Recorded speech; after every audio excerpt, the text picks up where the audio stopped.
Ladies and gentlemen, welcome to the first ever webcast of course, RIA 5. Now, this is an exciting project that we've been working on, and basically we've switched to it now that we have had our last failure.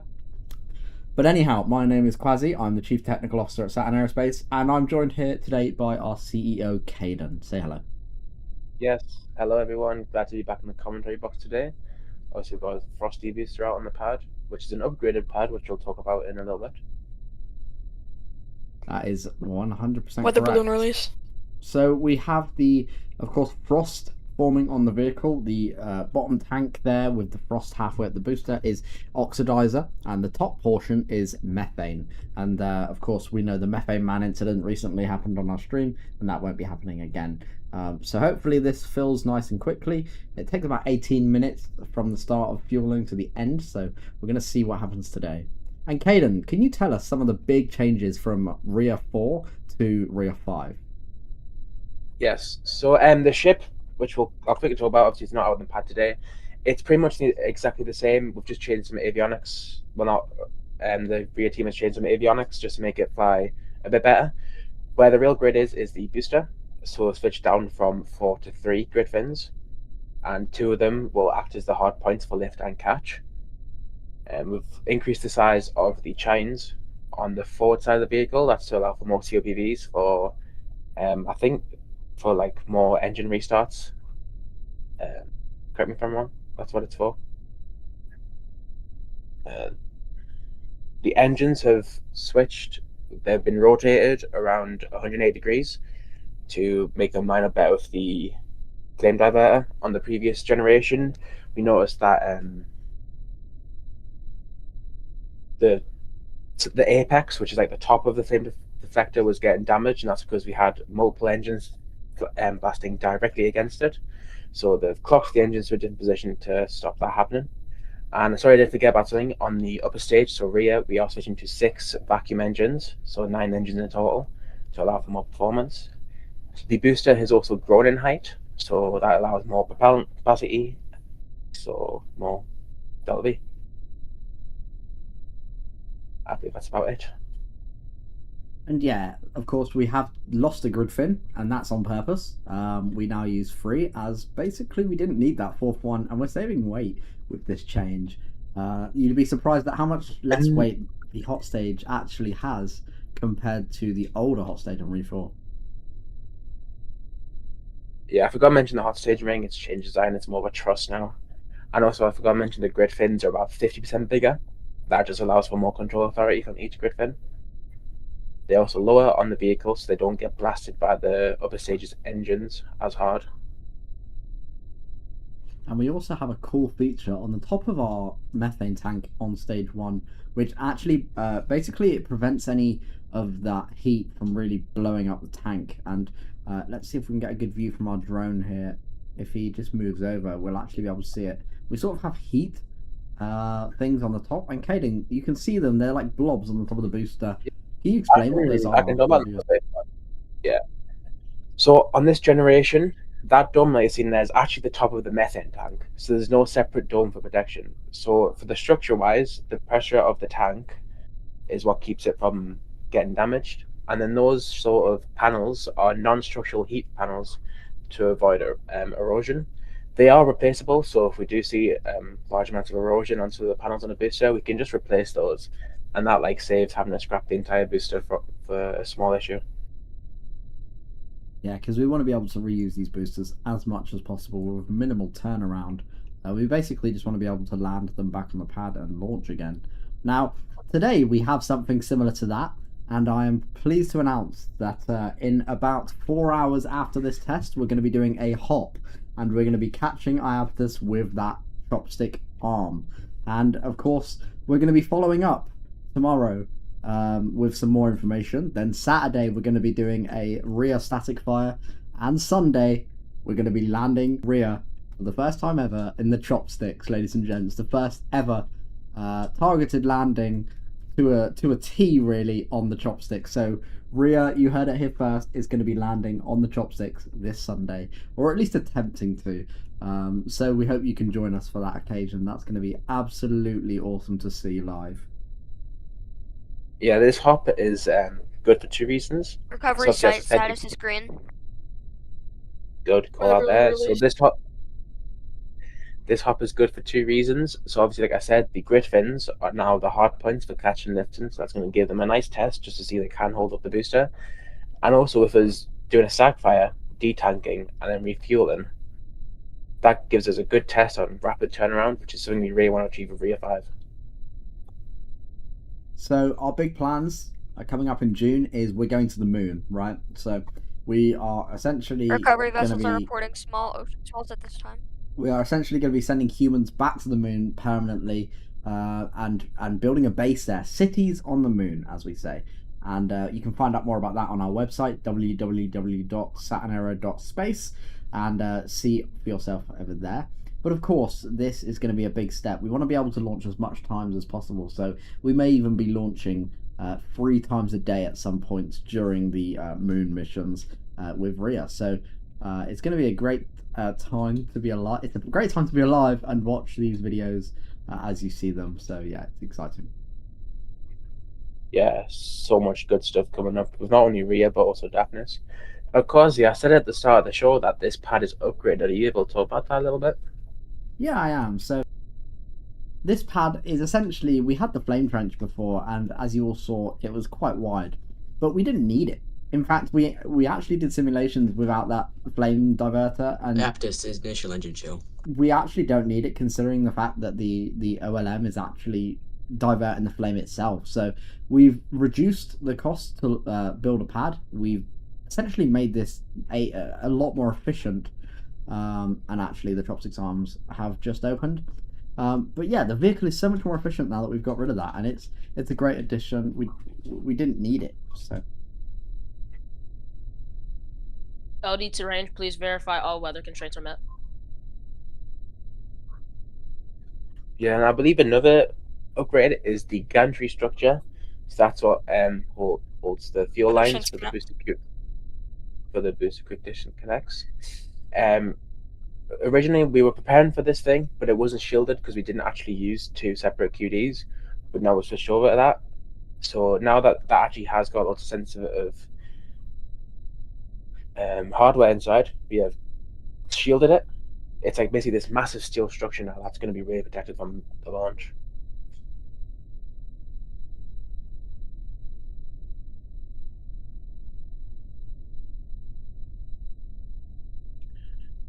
At 5 minutes and 40 seconds in counting, the next major call out will be at 5 minutes and 20 seconds. Iapetus control will confirm that the booster is fueled up to 85%. To be honest, I think that booster looks about 95% at the moment, and I'm pretty sure it's about. Iapetus is at 85% fuel. So we are seeing that frost, but it can be a little bit ahead sometimes, depending on how cold that fuel is. Yes.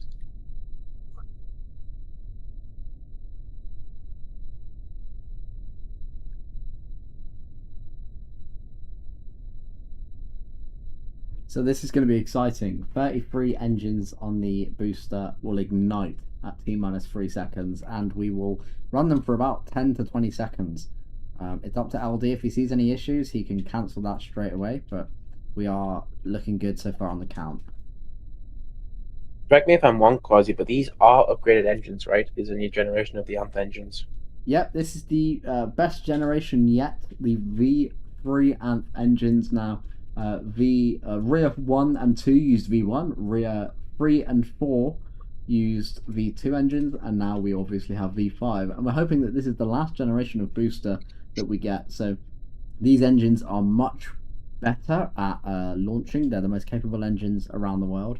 The plumbing is optimized and everything like that, and obviously we are trying to cut down on the fact that, or we're trying to cut down on cost. So being able to keep engines on there as much as possible and use them over and over is a great idea. So that's what we're doing. On a weather balloon. What's up, guys? I'm going to make a special appearance here. We have been joined by Aviation, our Chief Operations Officer. How are you doing today? Good. It's very nice to see my vehicle coming along nicely. Of course, I'm also the lead rear here, so this is very exciting to see how well this is going so far. It's just a shame that your vehicle will never amount to anything, unlike Daphnis. Remind me, whose vehicle is going to the moon? Mine is as well. Well, the last time we tried to launch to the moon, guys, the rocket blew up a couple of days ago now. So not sure we've actually managed to do it. Yes, we do have some experience with some. We're looking at it. Currently looks like it was some extra vibrations. Yeah, Aviation. Who's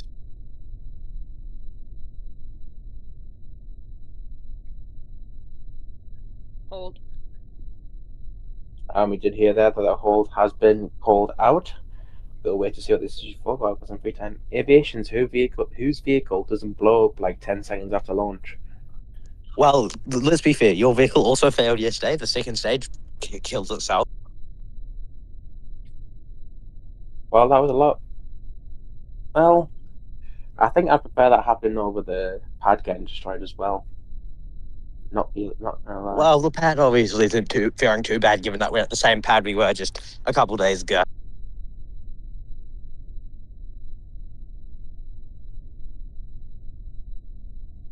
Iapetus control to LD.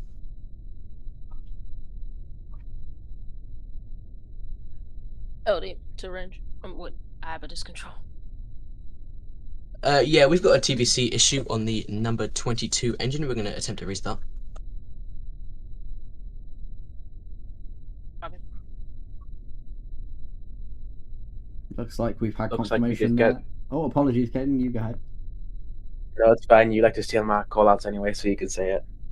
Yeah, so we've had a TVC issue, so they're looking into it, trying to restart the sensor. Hopefully that is just a sensor issue. A question in the chat in the meantime. Sorry to be asking so many questions, but this seems really cool. What mods? So for the planet we use Sol. It's quarter scale, so it's a quarter of the size of the real Earth, 2.5 times bigger than Kerbin. We don't have Kerbalism or Principia, unfortunately, but we do have a lot of Iapetus control to LD.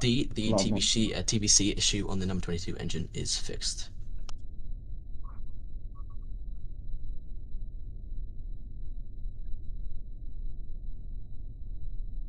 Resume count on my mark. 3, 2, 1. Mark. And good news There there, the we count has go. resumed. Still tapping Yes, I will again, but just. this time it's He's aviation. telling you call outs, Ken. Yeah. Yes. You know, Of guys, course. there's no point me being here. We are going to fire some of the sensor issues. They seem to come up a lot. We have so many sensor issues. I don't know why we have so many. We're going to fire some people for that. Chopsticks commanded to open. Iapetus, final few top off. Yeah, aviation Now, is how your much vehicle. extra payload should we get from this, Caden? I think we're looking at about, I think it's 30 tons of extra payload, I think is the estimate. Obviously, we'll have to wait to get some real data from the first flight until we can make an estimate. Sorry, not an estimate, a real. It's going to be a lot better. Hopefully all the operations go a bit Final smoother Iapetus now as engine well. show begins. Yes, reliability is something that the team has tried to tackle with this. Now, if this Final test goes station well, alarm sounded. I don't know if this has already been covered, but if this test goes well, we will be trying to do a hop in 4 hours, which will be very exciting.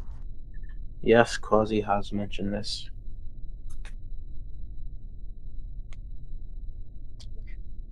Quick disconnect arm unlocked for retraction.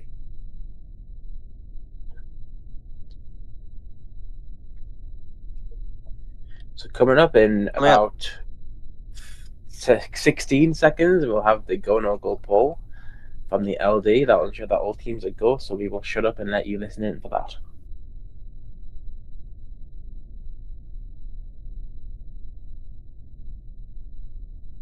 Final go no go pool. Range. Go. Iapetus control. ICS go.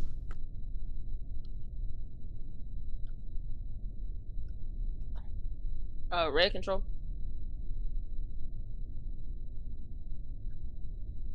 Okay.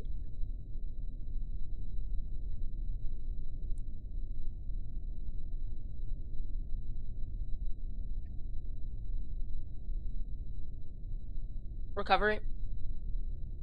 Recovery is go. Payload master.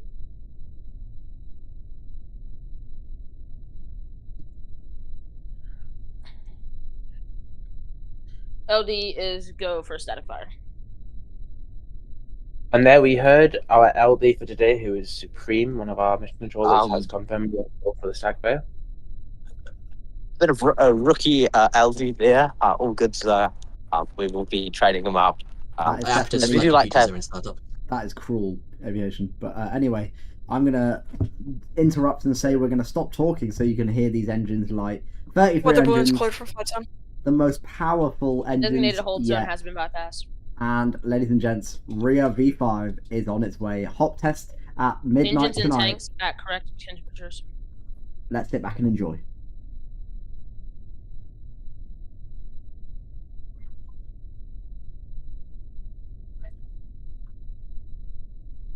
Let's light this candle. 10, Yeah, dog. 9, 8, 7, 6. QD retract. 5. Ignition. 3, 2, 1.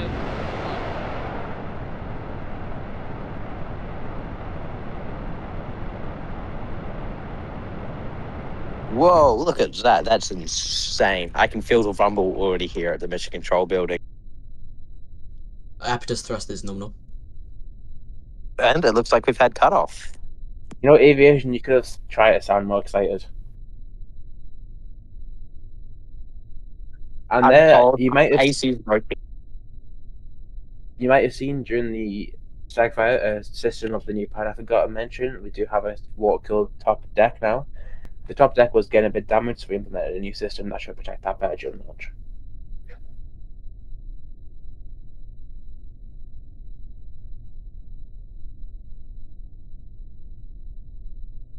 And there we go. I believe the LD might do a call about that the water deluge system is going to remain on. I've seen a little note about it on LD's panel. Would you like to try that again? Water deluge remaining on for 5 minutes to cool the pad. And there we go, there's that confirmation. So 5 minutes until we clear that water deluge. But as you can see, the cloud from the launch smoke up in the air and there, and they've disappeared. Brilliant. But there we go. So the Yes, vehicle has successfully static fired. That is good news. And ladies and gents, there is a hop test coming in a few hours after we detank. Quickly check that booster over, and double check everything's still well. So we're gonna pretty much end that webcast here. Go prepare for that hop, and we will see you all soon. So I'm gonna leave it to the other two to talk over each other and end this webcast. My name has been Quasi. See you soon. Yeah, no. Aviation. I'll Bye do the. bye. Right, yeah, guys. Hope you enjoyed this one. Be back for another Scott Saturn Aerospace stream in 4 hours. Like as I like to say here, the streams are scuffed, but the launches are worse. Goodbye, everyone. Bye.